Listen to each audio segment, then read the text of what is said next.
저희들이 계속해서 다윗의 인생을 통해서 말씀의 은혜들을 배우고 있습니다. 사람에게 필수적으로 필요한 거 3대 요소가 의식주라고 그러죠. 이 의식주가 3대 요소라는 거 모를 사람은 없을 것 같습니다. 옷과 음식과 주, 뭐죠? 집이라고.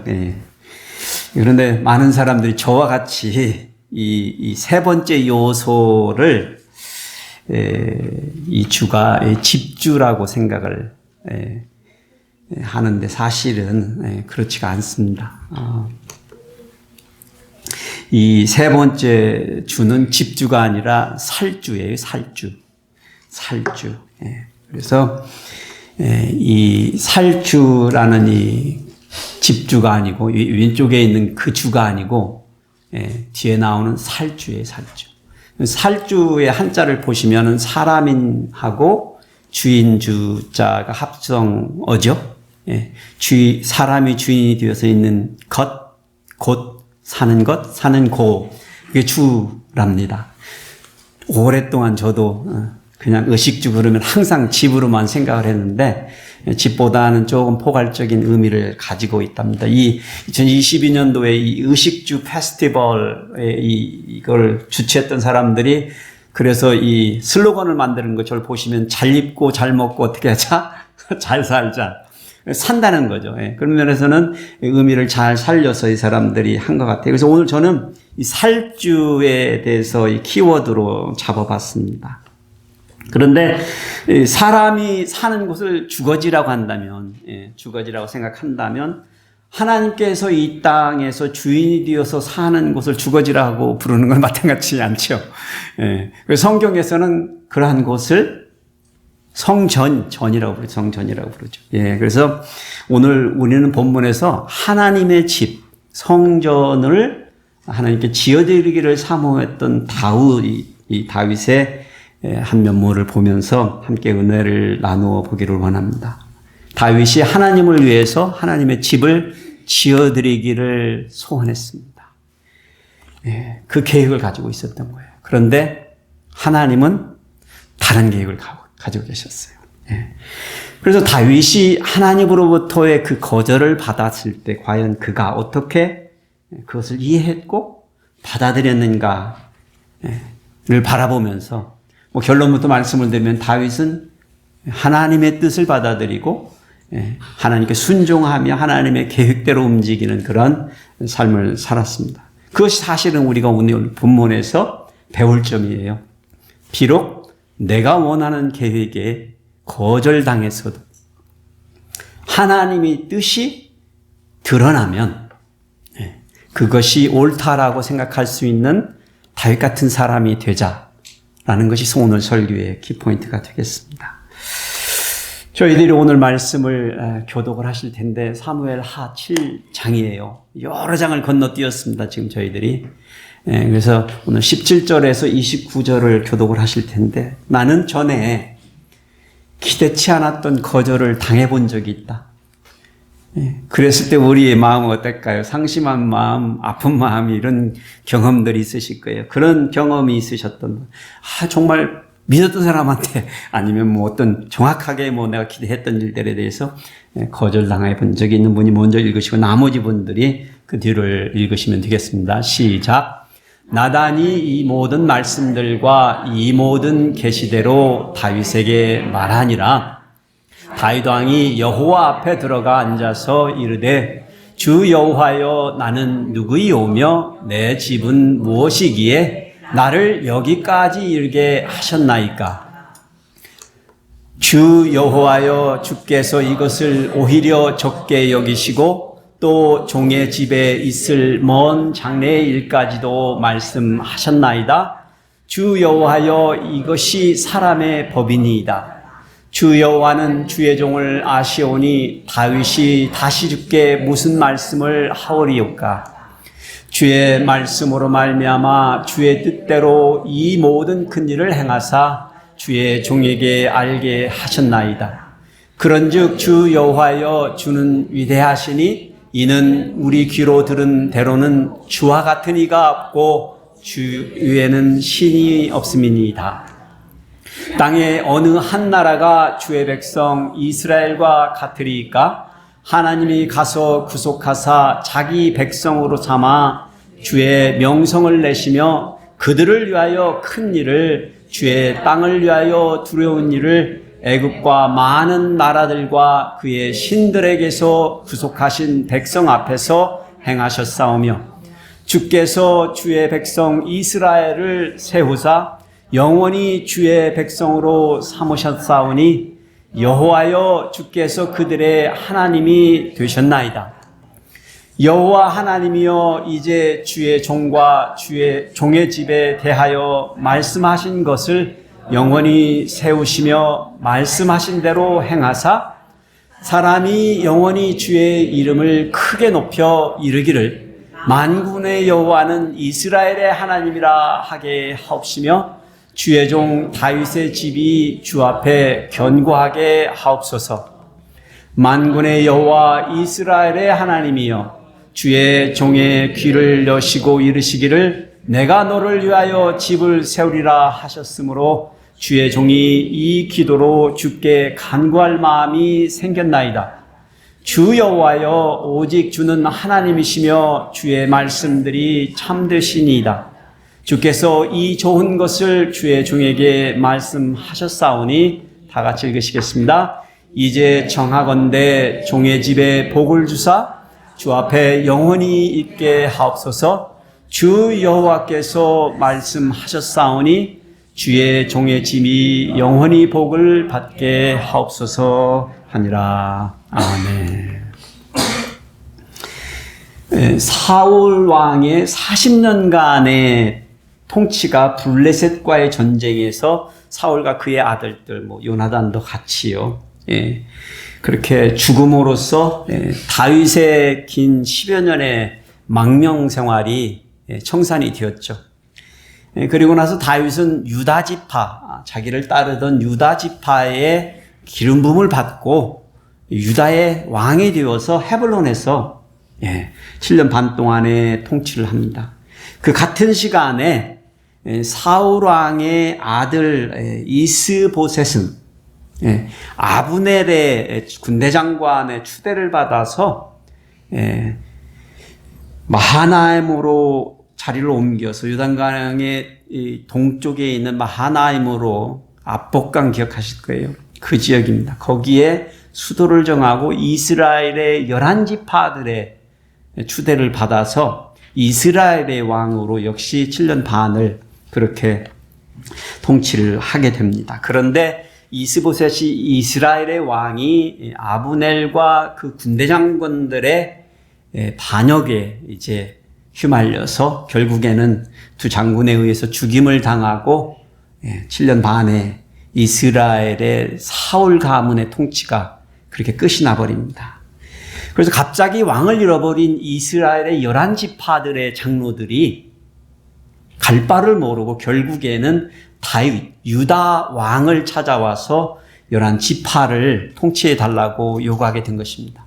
그들이 다윗 왕을 이제 기름 부어서 이제는 이스라엘의 12지파의 왕으로, 통일 이스라엘의 왕으로 추대되어서 다윗은 예루살렘으로 수도를 옮기고 그곳에서 3년간의 통일 이스라엘의 통치를 시작을 한 것입니다. 이게 여러분이 제가 지금 건너뛴 여러 장을 요약한 내용입니다. 오늘 이야기의 배경은 아마도 이 33년간의 통치 기간 중에 마무리 시기일 거예요. 어떻게 사냐면 1절에 보면 여호와께서 주위의 모든 원수를 무찌르사 왕으로 궁에 평안히 살게 하신 때, 다윗이 여러 전쟁을 계속해서 했는데 이제 그러한 모든 것이 정리되고 이제 다윗이 평안하게 자기의 궁에서 살던 때라 한 것을 보면 그것을 우리가 짐작할 수 있습니다. 그런데 다윗 왕에게는 자신이 죽기 전에 하고 싶은 일이 한 가지가 있어요. 수건 사업이 하나가 있었던 거예요. 그래서 선지자 나단을 불러가지고 그것을 나누는데 우리가 그 이야기를 본문을 읽으면서 엿듣는 거예요. 다윗 왕이 그러는 거예요. 나는 백향목 궁굴에서 이렇게 편히 지내는데 하나님의 언약궤가 아직도 어디에 있다고요? 휘장막 아래에 있다라는 거예요. 성막 아래에 있다. 이것이 차마 가슴 아픈 일이다. 그래서 하나님께 뭘 저드리고 싶다고요? 하나님의 집을, 성전을 지어드리고 싶다라는 것을 나단 선지자에게 토로한 겁니다. 그러니까 누구라도 저와 여러분이 만일에 그런 소리를 들으면 왕이시여 당연하게 어서 하십시오죠. 나단 선지자는 또 그랬어요. 그렇게 하소서, 왕의 뜻대로 하소서, 왕의 마음대로 하소서, 하나님이 허락해 주실 것입니다. 하나님 기뻐하실 것입니다라는 식으로 말을 한 거예요. 그런데 나단 선지자가 집에 왔는데 그날 밤에 하나님이 선지자에게 나타나서 아니다 그러신 거예요. 내 뜻은 다윗이나 너의 생각과는 다르다라고 말씀하신 거예요. 그러면서 다윗에게 가서 그것을 말하라 한 겁니다. 참 어떻게 합니까? 우리 누구나는 사실은 생각해 보면 이게 나를 위해서 하자는 일도 아니고 그렇잖아요. 다른 사람, 인간들을 위해서 하자는 것도 아니고 하나님을 위해서 하고 싶은 이 거룩한 다른 단어를 찾아본다면 야망이죠. 거룩한 야망을 품은 다윗에게 그 착한 마음과 그 씀씀이의 마음을 거절당했을 때 저와 여러분이라면 어떻게 할까 생각을 해봅니다. 하나님이 네가 나를 위하여 내가 살 집을 건축하겠느냐라고 단도직입적으로 말씀을 하시는 거예요. 그러면서 내가 어느 누구에게라도 내 집 만들어 달라고 내가 성막 안에 살면서 이게 싫다고 요구한 적이 있냐라고 하나님이 말을 하시네요. 그러면서 하나님께서 구구절절히 다윗의 그 인생을 돌아보게 하십니다. 다윗, 네가 겨우 들판에서 양치던 이세 아들 8째 막내로 그렇게 식구들 중에서도 그여 제허디다시피 그렇게 살던 너를 들어서 이스라엘 주권자로 삼으니가 내가 아니냐. 그리고 네가 가는 곳곳마다 내가 원수를 치고 보호해 주지 아니했느냐라고 리마인드를 해주는 거예요. 그러면서 하나님께서 다윗을 향하여 무엇을 해줄지를 말씀하시는 거예요. 지금 다윗은 자기가 왕이 되어서 이스라엘의 12지파의 한 나라의 왕이 되어서 태평성대를 열어서 뿌듯한 거죠. 성취감과 자기의 권세감에 그 기쁨을, 그 평안을 누리고 있는 때에 남들 같으면 자기만을 위해서 생각하겠지만 하나님을 생각했다라는 거예요. 그럼에도 불구하고 하나님께서는 집을 지어주겠다는 다윗을 향하여 도리어 말씀하신다. 내가 너를 위해서 해줄 게 있다. 다윗을 위하여 땅에서 위대한 자들의 이름같이 네 이름을 위대하게 만들어 주리라. 그러니까 다윗은 인생에 있어서 한 인간이 성취할 수 있고 성공할 수 있는 그 모든 것을 사실은 이루었잖아요. 사실 이제 죽어도 여한이 없다라는 표현을 이런 때 다윗의 인생의 그 길목에서 할 수 있는 말일 것 같아요. 누군가 한다면 인간으로서. 그런데 하나님께서 말씀하시는 아니, 내가 아직도 너를 이 땅에서 위대한 자로 네 이름을 위대하게 만들어 주겠다 하시는 거예요. 그러면서 한 가지를 약속해 주시는데 여호와가 너를 위하여 집을 져주겠다. 이게 무슨 말씀이세요? 다윗이 하나님을 위해서 집을 져주겠다고 지금 나선 거 아니에요. 근데 하나님이 뭐라고 그래요? 하나님은 아니, 내가 너를 위해서 집을 져줄게. 얘기하시는 거예요. 그런데 사실 다윗에게는 다윗이 거할 집이 필요 없습니다.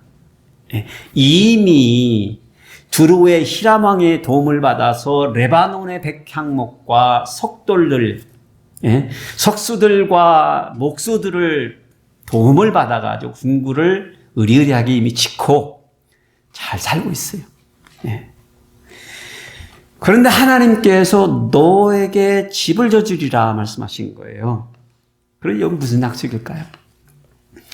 하나님께서는 다윗의 한 아들을 통해서 결국에는 자기의 성전을 짓도록 허락하시겠다라고 말씀하시면서 그의 가문을 일으키시고 그 가문이 영원한 왕권을 지켜나가는 사울 왕에게 비교해서는 비교가 안 될 영원한 다윗 왕가를 통해서 이루실 하나님의 위대한 계획을 말씀하신 거예요. 여러분 이 소리를 들으면서 여러분이 믿음이 좀 있으셨고 성경을 읽으셨던 분들이라면 머릿속에서 막 돌아가는 기계처럼 돌아가는 생각이 있어야 돼요.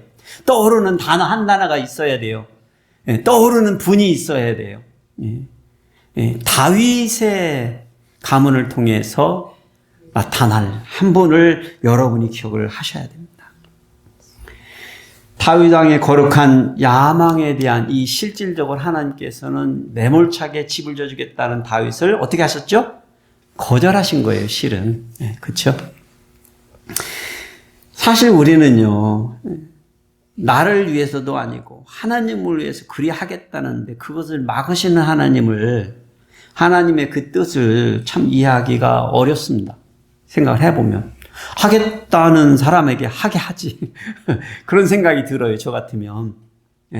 그런데 하나님은 그렇지가 않으셨다는 거예요. 그런데 사실 오늘 본문에서 저와 여러분이 오늘의 본문의 말씀을 통해서 은혜를 받기를 원하는 것은 다윗이 우리와는 역시 다른 사람이라는 거야. 다윗이 우리와 같은 인간이면서도 역시 그는 조금 다른 차원의 사람이다라는 것을 오늘 이 장면을 보면서 알게 된다는 거예요. 다윗이 어떻게 했습니까? 하나님의 앞에 나아갔습니다. 그래서 그가 보여주는 세 가지의 면모가 있는데 그 특별함이 있습니다. 첫째, 하나님 앞에 나아가 주 여호와여, 주님은 위대하시며 유일하신 분이십니다라는 고백을 합니다. 주 여호와를 제가 원어로 이렇게 써놨습니다. 아도나이아야의 주님, 주인 되신 하나님이라는 표현입니다. 주인 되시는 하나님. 다윗이 자기가 하고 싶은 일, 자기의 계획, 거룩한 야망을 가지고 하나님께 뭔가를 해드리고 싶었을 때 하나님께서 그것마저도 거절하시면서 다윗에게서 보기를 원하셨던 것이 무엇일까 생각해보면 과연 우리 속에는 우리에게도 만일에 그러한 기회와 그런 상황이 주어진다면 하나님이 찾기를 원하시는 것은 정말 우리 속에는 이 하나님을 주인으로 아도나이 하나님으로 생각하는 심정이 우리의 중심에 있냐는 거예요. 내가 혹시나 나라는 사람이 혹시나 내가 하고 싶은 거, 내가 기대하는 거, 내가 좋다 생각하는 것을 하고 싶은 그것이 내가 주인 된 것이 혹시나 나를 사로잡고 있지는 않은지. 다윗은 그런데요, 그것을 곧바로 깨달은 사람인 거예요. 하나님 앞에 나아가서 나는 누구이오며 내 집이 무엇이간데 하나님이 나를 여태껏 오늘까지, 전에 그랬듯이 오늘까지 그리고 내일까지 보호하고 지키시겠다고 약속해 주십니까? 여러분, 하나님의 은혜가 매 순간 있어 왔습니다. 우리가 기억할 수 있는 은혜도 있고 우리가 모르고 지나간 하나님의 은혜도 수도 없이 있었을 거예요. 그런데 정말 우리가 성공해서도 우리가 평온한 가운데에도 우리가 하나님께 뭔가를 해드리고 싶을 때에도 하나님이 거절하시면 여러분의 심령 속에서 어떤 마음이 불쑥 올라올까요? 인간들끼리의 어떤 거절이라면 당장에 어떤 감정이 치솟아올지 우리는 말 안 해도 알지만 때로는요, 우리 하나님께서 우리를 인도하시고 우리에게 은혜 주시기를 원하시는 어떤 우리를 이끌어 가시는 그 여정 가운데서 행여 우리가 하나님의 그 거절을 우리가 불순종으로 받지는 않는지 되돌아봐야 된다는 거예요. 다윗은 분명한 거절 가운데 고백합니다. 알았습니다. 하나님, 전에도 그러셨고 오늘까지 그러셨고 앞으로도 그러신다는 거 믿습니다. 하나님이 나의 주인이십니다. 저는 할 말 없습니다. 오늘날의 우리 성도들과 우리 교회들과 저와 여러분의 어떤 문제점을 한 가지의 공통점으로 짚어보자면 여전히 우리는 이 갈등을 하고 사는 것 같습니다. 정말 내 인생에 우리의 삶 가운데에서 주인 되시는 하나님이 여전히 들락날락 어떤 때는 주인님으로 모시고 어떤 때는 내가 주인이 되어서 내 인생을 만들어가고 있는 것입니다. 사울에게 쫓김을 받아서 그 광야를 헤맬 때에도 하나님께서 그를 보호하셨다라는 거예요. 다윗은 그 스스로가 스스로를 지켰다라고 생각할 수도 있었지만 돌아보면 어느 것 하나 하나님이 지켜주시지 않은 것이 없었다는 거예요. 예. 정말로 자기의 칼을 들어서 자기의 죽은 사울 왕을 죽이지 아니하고도 살아남을 수 있었던 거 기적이도 사실은 생각해보면 그것도 하나님의 은혜였다라는 것을 다윗은 깨달은 거예요. 예. 이스라엘의 11지파가 자기를 따르지 아니하고 예. 이게 어떻게 해결해? 전쟁을 치러야 되는데 고스란히 그들이 자발적으로 들고 와서 우리의 왕이 되어집사 통일왕국의 왕이 될 수 있었던 것도 누구의 은혜예요? 하나님의 은혜라는 것을 다윗은 기억해낼 수 있었을 것입니다. 그러니 하나님께서 다윗을 향하여 내 이름을 위하여 네 아들 중 하나가 건축을 할 것이다. 그러나 내가 그 왕의 자리, 그 왕의 위를 영원히 견고케 하리라는 하나님의 약속을 다윗은 믿을 수 있는 것이죠. 신뢰할 수 있는 것이죠. 비록 자신의 수건사, 자신의 꿈에 대한 하나님의 거절이었지만 하나님의 이유는 그렇죠. 네가 전쟁에서 너무 많은 피를 흘렸다라는 이유였습니다. 그런데 잘 생각해 보면 이것은 하나님의 깊은 배려입니다. 우리는 피를 흘렸다는 것을 생각해 보면 죽임만 생각하지만 사실은 고대의 전쟁에 피 흘림은 사실 그렇게 중요한 문제가 아니었습니다. 전쟁이 치러지는 이유가 뭐냐면 그 전쟁 후에 벌어지는 일입니다. 탈취물들입니다. 그곳에서 승리하고 돌아오는 길에 그곳에서 모든 것을 다 가지고 오는 겁니다. 재물들이에요. 종과 포로들입니다. 하나님께서 보신 거예요. 다윗에게 주어진 모든 재물들은 누구의 것이에요? 빼앗아온 거죠. 빼앗아온 거죠. 전쟁을 통해서. 그래서 피와 그러한 것들로 인하여 하나님의 성이 지어지는 것을 애초부터 처음부터 원치 아니하셨던 거예요. 네. 다윗은요, 하나님의 계획이 따로 있다는 것을 듣고 알았습니다. 그리고 그 하나님의 마음을 안 거죠. 이해한 것이죠. 비록 내 것으로 해드리고 싶었는데 자신을 위한 하나님의 계획과 은혜가 하나님이 나의 계획을 거절하셨어도 여전히 어떻게 하다는 것을 깨달았을까요? 족하도다. 다윗은 다윗 자신에게 주어지신 하나님의 은혜가 비록 나를 거절하셨어도 내 계획을 거절하셨어도 좋게 왔고 지금 족하고 앞으로도 족할 것이다라는 믿음이 있었다라는 것이죠. 이게 저와 여러분이 배울 수 있는 것입니다. 그래서 그는 그의 기도 속에서 주 여호와는 위대하시니 주와 같은 이 없고 주 외에 다른 신이 없습니다라고 고백합니다. 우리들의 입술 가운데에서도 늘 어떤 상황 가운데에서도 내가 어려워도 넘어지고 실패해도 누군가 나의 기대를 저버리고 행여 하나님이 여러분을 기대를 저버리고 거절하셔도 이 고백을 드리시는 여러분이나 제가 되시기를 축복해 드립니다. 두 번째는요, 다윗이 만군의 여호와는 이스라엘의 하나님이시다라는 고백을 합니다. 만군이라는 이 차바라는 단어는 전쟁, 싸움, 군대 이걸 뜻합니다. 그러니까 만군의 여호와하면 하나님, 싸우시는 하나님을 여러분이 상상하시면 돼요. 싸워주시는 하나님이 나의 이스라엘의 하나님이다라는 고백합니다. 그러면서 다윗 왕이 땅의 어느 나라가 이스라엘과 같습니까? 라고 묻습니다. 서론에서는 다윗 자신의 인생을 되돌아보게 하시더니 이제 자기가 통치하는 자기가 공동체로 속해 있는 이스라엘을 되돌아보게 하시는 거예요. 저와 여러분들도 작으나 크나 어떤 공동체가 있습니다. 속해 있는 곳이 있습니다. 생각해 보시기 바랍니다. 그러면서 다윗이 말하는 거예요. 땅의 어느 한 나라가 주의 백성 이스라엘과 같으리까?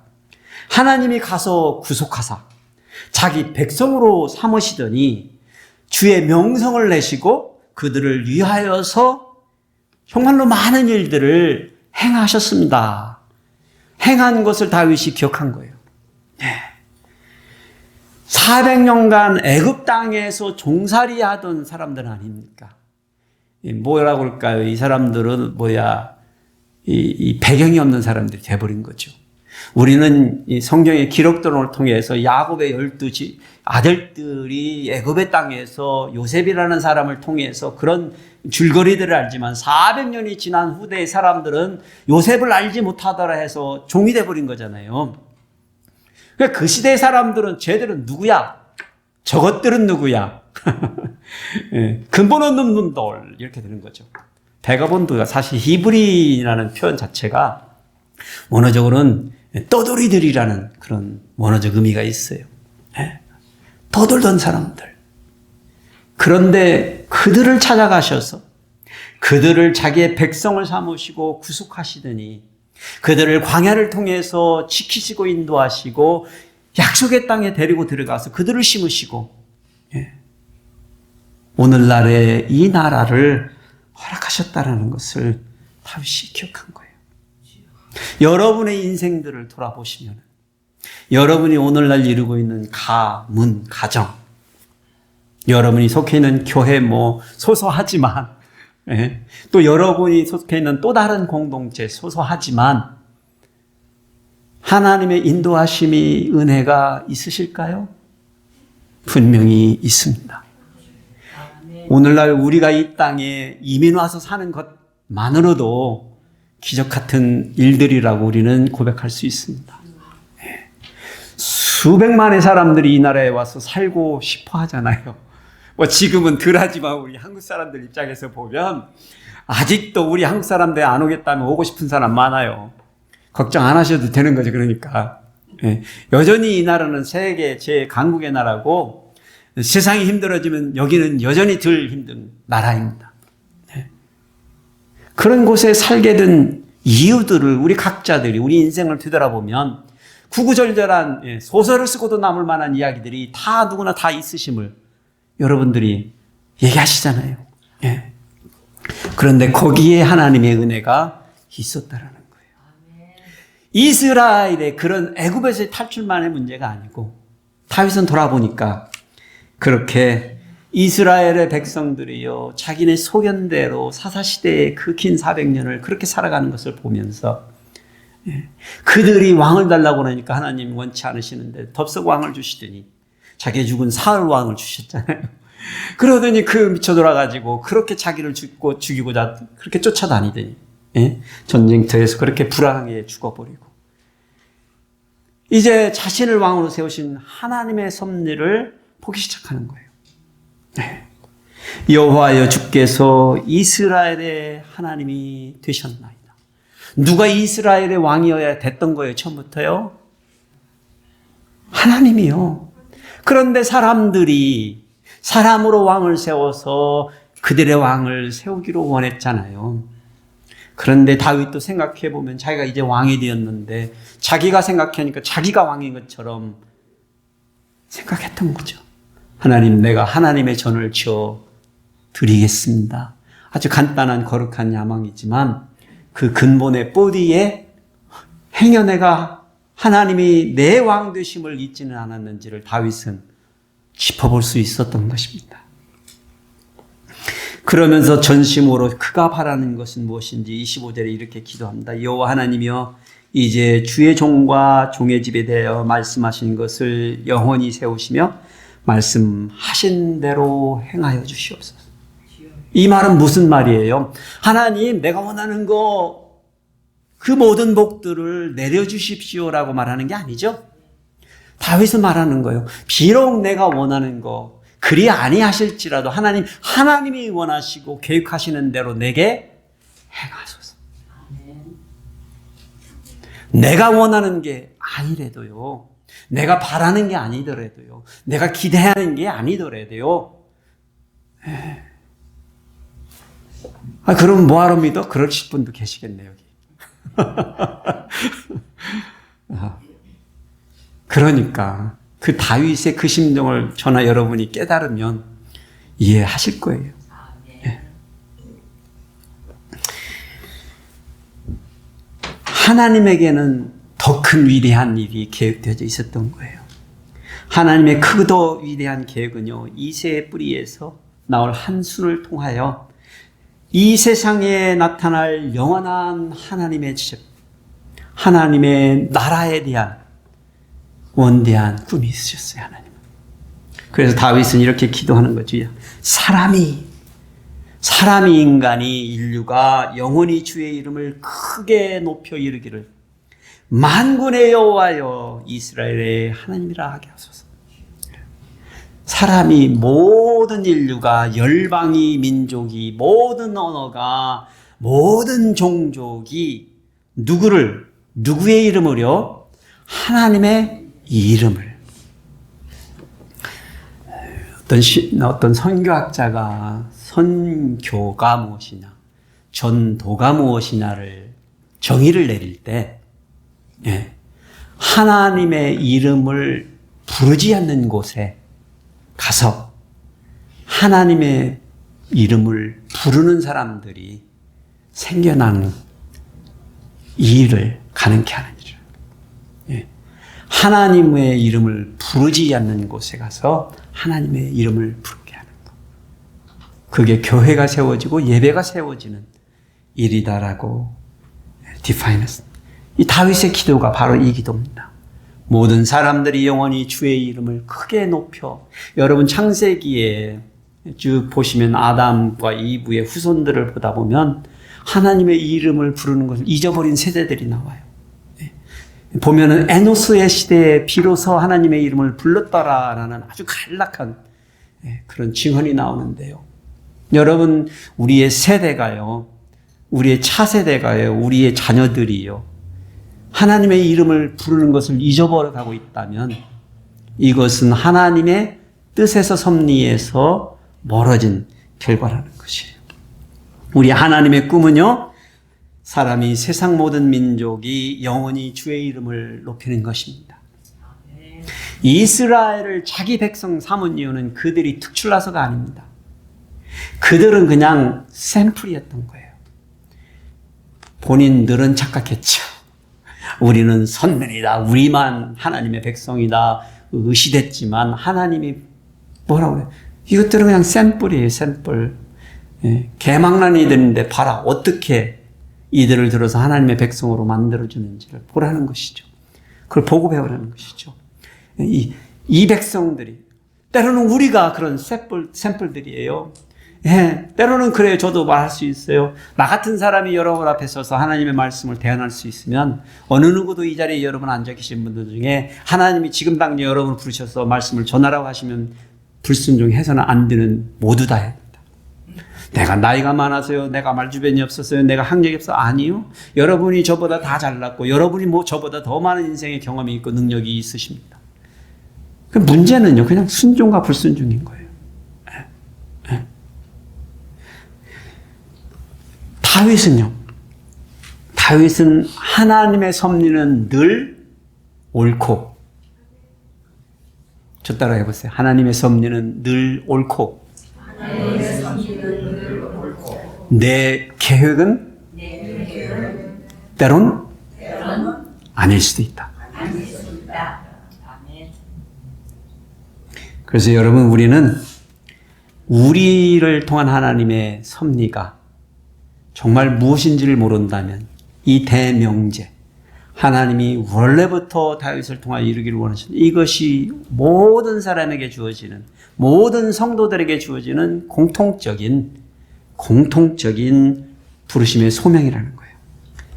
나를 통해서 한 사람이라도, 나를 통해서 한 이웃이라도, 나를 통해서 내 옆에 있는 사람이 하나님의 이름을 다급할 때 부르게 되는 거. 평안할 때 부르게 되는 거. 예. 정말 자신을 찾고 싶을 때 찾아와 부르게 되는 거. 정말 하나님께 의지하고 싶어서 찾아와 예배드리는 거. 그것이 저와 여러분의 그러한 축복이 될 수 있도록 여러분 축복해드립니다. 아멘. 세 번째 다윗은요, 당신 하나님 아타 엘로힘은 그 말씀이 모든 것이 참 되십니다 라고 고백했습니다. 예. 다윗에게 내가 너를 위하여 집을 세우리라 약속을 해주셨습니다. 예.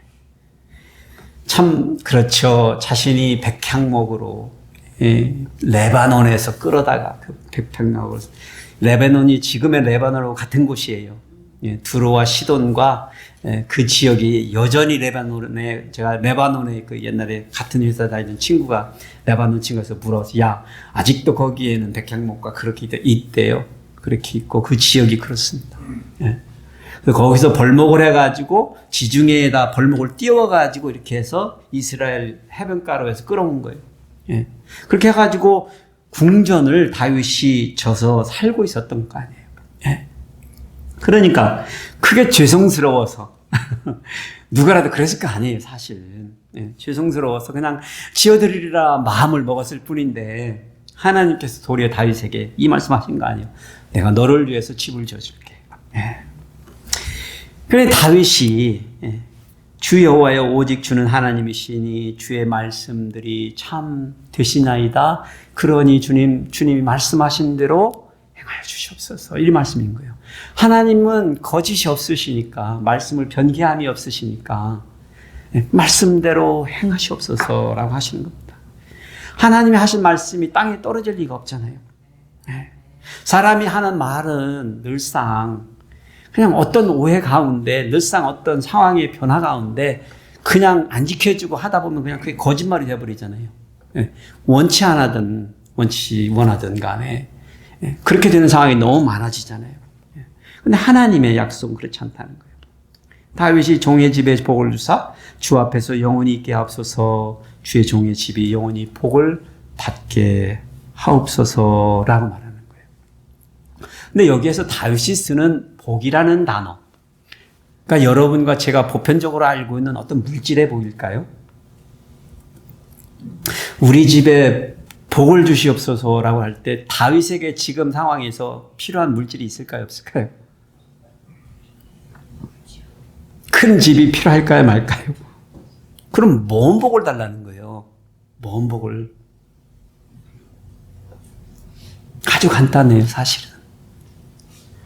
다윗이 지금 자기는 하나님 앞에 바로 섰는데 자기의 후손들이, 자기의 자식들이 그럴 만한 신뢰가 없잖아요, 아직. 믿음이 없잖아요. 여러분, 이게 가장 가슴 아픈 일인 거 아시죠? 여러분, 이게 가장 이 세상을 살면서 가장 가슴 아픈 일이에요. 네. 내가 낳은 자식들이, 내 후손들이 하나님의 이름을 나처럼 부르지 않을 수도 있구나 하는 이 가능성. 여러분과 제가 보고 살잖아요. 보고 살잖아요. 제가 주보에 띄워드렸죠? 예. 이번 주에 하나님의 은혜죠, 사실은. 전에 작년에 오셨던 우리 김성수 목사님 사모님, 김명재 사모님이 이걸 저하고 우리 사모한테 보내면서 그분이 지금 본인 눈도 제대로 못 뜨시는 상황이 계세요. 예, 그렇게 힘들게 사시는데 차세대에 대한 기도와 염려를 가지고 이걸 만드신 거예요. 에브리데이 우리 자녀들을 위해 후세대들을 위해요. 근데 사실 우리가 우리 자녀들을 위해서 기도하죠. 하지만 이렇게 구체적으로 이렇게 하루하루를 놓고 할 수 있도록 가이드를 만드신 거예요. 그래서 한 달이 지나면 또 다시 첫날부터 이렇게 기도를 하면서 구체적으로 이 모든 것이 왜요? 왜 중요할까요? 우리가 세이프웨이에서 사과를 하나 사면 사과 하나를 한 자리에서 드실 수 있나요, 여러분? 저는 그래요. 그래서 사과 하나쯤은 그냥 끄떡이 한 자리에서 먹어버릴 수 있어요. 두세 개도 먹을 수 있는데 그냥 큰 사과도 하나를 먹습니다. 사과 하나가 사실 내가 그 자리에서 그 사과를 먹어버리면 내가 먹는 만족함 그 이외에 또 다른 것은 없어요. 그렇죠? 예. 맛있고 내 몸에 영양가를 주는 것으로서의 사명을 다하는 것이죠. 그런데 사과를 먹다 보면 그 안에 뭐가 들었을까요? 씨앗이 들었어요. 씨앗이 들었어요. 그래서 그 씨앗들을 만일에 여러분이 제가 땅에 심어가지고 새싹을 틔워서 그 새싹들에서 나는 싹들을 나무로 만들었다라면 사과 하나는 우리에게 무엇을 주는 과일이 됐죠? 어떻게 생각하면 나무 몇 그루를 만들어낼 수 있는 그런 능력이 있는 씨앗으로 보이는 것이죠. 사실 다윗이 바라고 기도한 복은 바로 그런 복입니다. 비록 자신 한 사람을 통해서 자신의 세대를 두고 자기의 왕권을 통해서 하나님의 영광과 이름이 지속되게 불려지는 것을 원했던 거예요. 이게 저와 여러분이 오늘 가슴에 새겼으면 하는 메시지입니다. 하나의 사과는요, 먹으면 그만이지만 나무를 심으면 거기에서 열리는 열매를 통하여 또 그 다음 세대의 나무들을 만들어낼 수 있겠다는 생각입니다. 저희들이 지지난주부터 과일나무를 심자고 운동을 벌이고 있고 목장들을 통해서 하자고 그랬는데 제가 이번 주 조금 아팠는데 그래도 못 참고 새 그루를 심었어요. 길 옆에다가.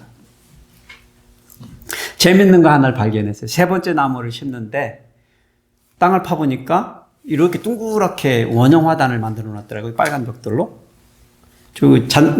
레드우드 추리 밑에 저쪽에 파기나 옆에 이렇게 벽돌이 드러나는 거예요. 이렇게 치우니까.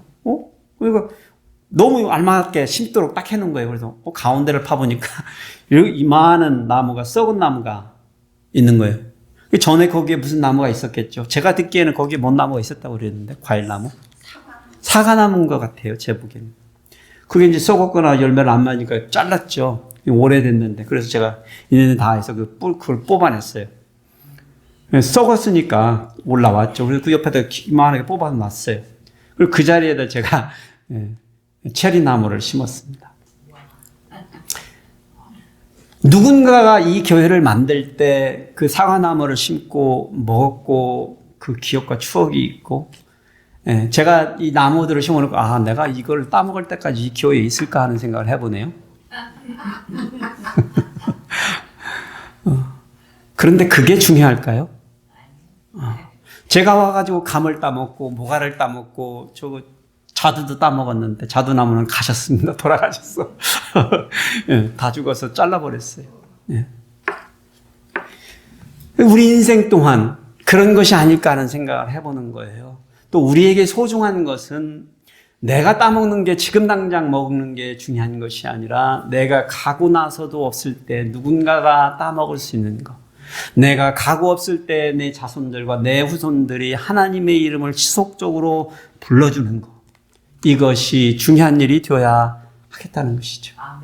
만군의 주 여호와 하나님께서요, 자신의 백성들에게 영원한 복 주시기를 원하시는 이유가요, 단 한 가지가 있다면 every generation, 모든 세대 가운데 모든 세대 가운데 모든 나라와 백성과 민족들이 누구의 이름을 부르는 거예요? 하나님의 이름을 부르는.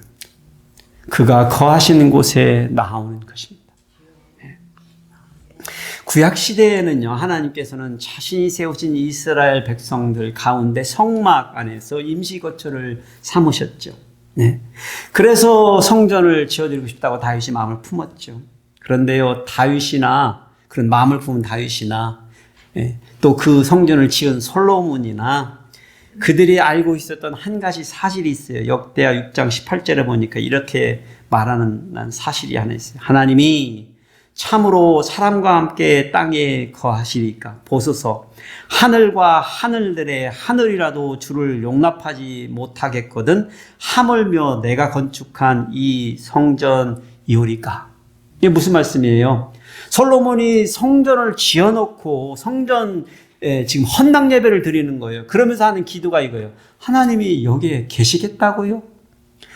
물론 솔로몬의 성전은 금으로 맵기를 칠했어요. 모든 기병들이 다 금으로 만들어져 있어요. 사람의 스탠더드로 봐도 훌륭하지만 솔로몬이 생각했을 때 진실로 본 거죠. 이런 것들이라고 하나님 앞에 소중하고 있어야 할 가치를 부여하는 것이라고 아닌 거죠. 아닌 거죠.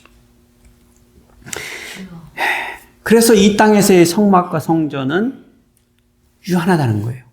일시적이라는 거예요. 한계성을 가지고 있는 것이죠.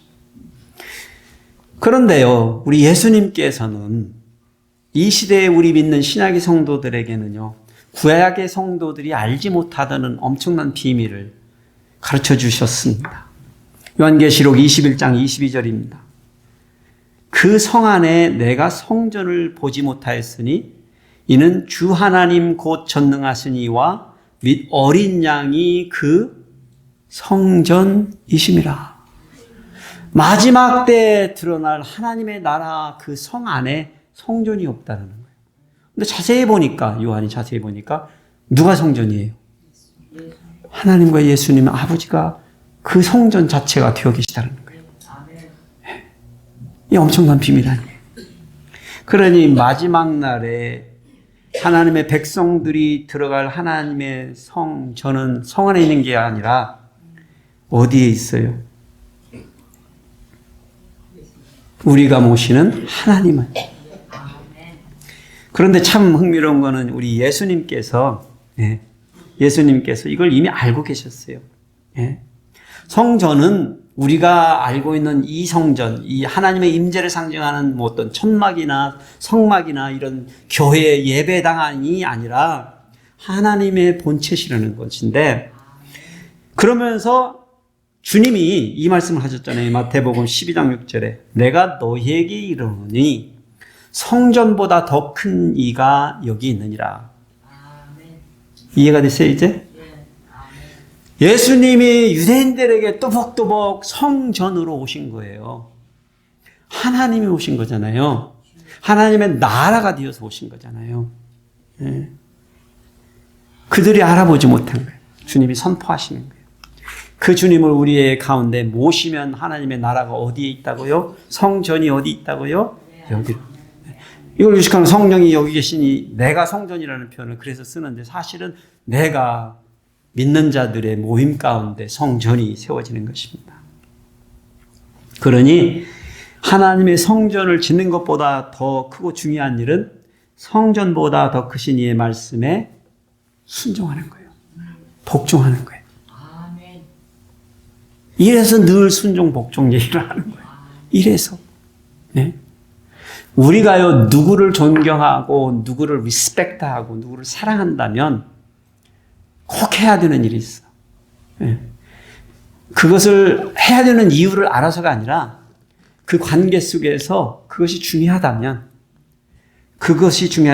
그분의 말에 순종하는 거예요. 이것은 이해를 초월하고 내 기대와 계획을 초월해서 벌어져야 되는 겁니다. 바로 다윗의 중심에 바로 이것이 있었다는 거예요.